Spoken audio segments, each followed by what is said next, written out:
Okay, so let's talk about some investments in your identity. It's interesting to me that so many of us in our chosen professions are working to help facilitate transformation. We're working to help people get to know and accept themselves and maybe even ultimately to love themselves. And yet, my experience is we give away what we yearn to receive. We do for others what we most wish were being done for us, but we're people who are far more comfortable giving than receiving. So when I think about identity, I think about a biopsychosocial spiritual assessment. And this is part and parcel to almost all of us in the healing and helping professions, where we're just taking a client's history, we're asking important questions about what they've experienced, what brought them here, what their goals are, what they hope to have change in their lives. And then what's interesting to me is that typically people will readily tell me about the trauma they've experienced. They'll readily tell me about addictions they've lived with. They'll tell me about abuse and neglect that they endured. And the two most difficult questions that I ask them in an assessment are about their strengths and weaknesses. And when I ask them about their weaknesses, their inner critic chimes up and tells me every character defect that they may have. And it never really feels to me like a fair assessment. It feels very judgmental. It feels very rejecting of self. And that's one of the most glaring contrasts, I think, for us, is there's a fundamental difference between how we judge others and how we judge ourselves. There's a fundamental difference in how we speak to ourselves versus how we speak to others.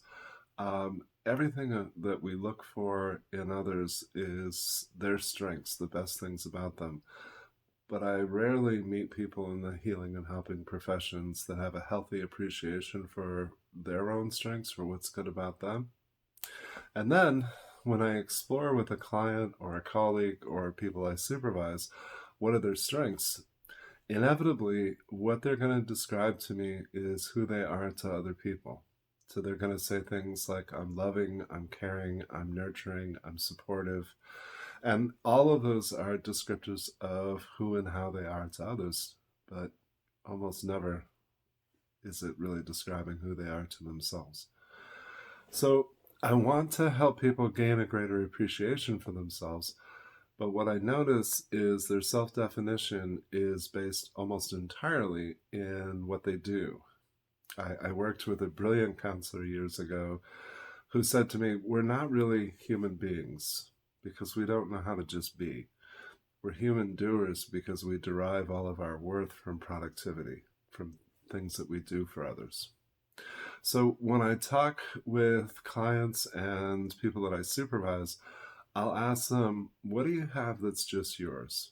What are some of your strengths that don't relate to how you are with other people? So the easiest example is being smart, because intelligence exists independent of really anything else. It's you're not smart in your ability to relate to others. You have intelligence, and maybe you have many different forms of intelligence, but it's interesting to me how uncomfortable I can make a person simply by asking them to assert that they're very smart or they're very intelligent. I like looking at things like dignity and self respect, things that are really based in how it is that we relate to ourselves, what it is that we value about ourselves, and what kind of values and beliefs do we have? What kind of interests do we have? Uh, what are your quirks and eccentricities? Because to me, those are the most interesting things about a person.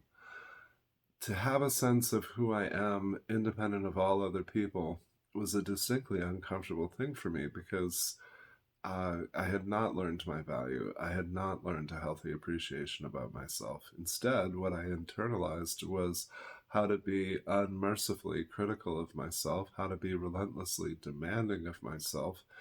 And those are kind of the antithesis to appreciating someone. So, what I found was that I needed a lot of support in making these changes. Through the process of therapy, I discovered a lot of false beliefs that I held about myself, but learning what wasn't true did not just clearly indicate to me what was true. I needed to have people in my life who would say, well, here's how I experience you, and here are things that I notice about you. And the simplest step in that direction was just learning how to take compliments. If you're anything like me or how I used to be, then you kill yourself to earn recognition and praise and appreciation. But then when it's given to you, it's uncomfortable to receive and you just kind of deflect it or push it away.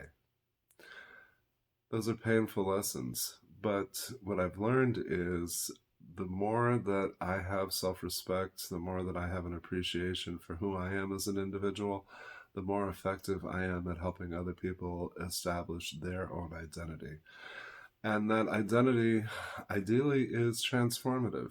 So maybe I could help people go from being a victim to being a survivor. Maybe I help them go from being a junkie to a person in long term recovery. Whatever that label is, or whatever that change process is almost always an intimate part of our identity. So maybe reflect on that. I bet you have a strong sense of who you are to others, but I don't know if you have a strong sense of who you are to you. And I certainly would love for you to have a greater appreciation of yourself, but that means really knowing yourself. What I've said to an awful lot of clients over the years is it's really hard to be yourself when you don't know who that is. So I hope that you'll take some time and expose your own insecurities, your own inhibitions. Everyone has those, but I like applying the keep it simple system to those. Insecurities are just reasons why I believe I'm not good enough.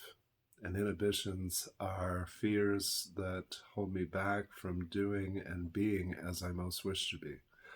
So, what I experienced was the more I exposed those and the more that I allowed myself to enlist the help of kindred spirits, the more readily I overcame them. I'm often asked why it is that I don't drink. I haven't used alcohol in over 15 years. And my explanation for that is I don't need a substance to help me get past my inhibitions or insecurities. I'm able to do that simply out of self acceptance. It allowed me to move away from the losing battle for self control through self acceptance. I trust me far more than I ever have. I like me far more than I ever have. And I look at self love as an ideal that maybe I'll get there someday, maybe not. But the more that I was willing to be fair and respectful to myself, the more readily everything else followed. And so I offer that advice to others.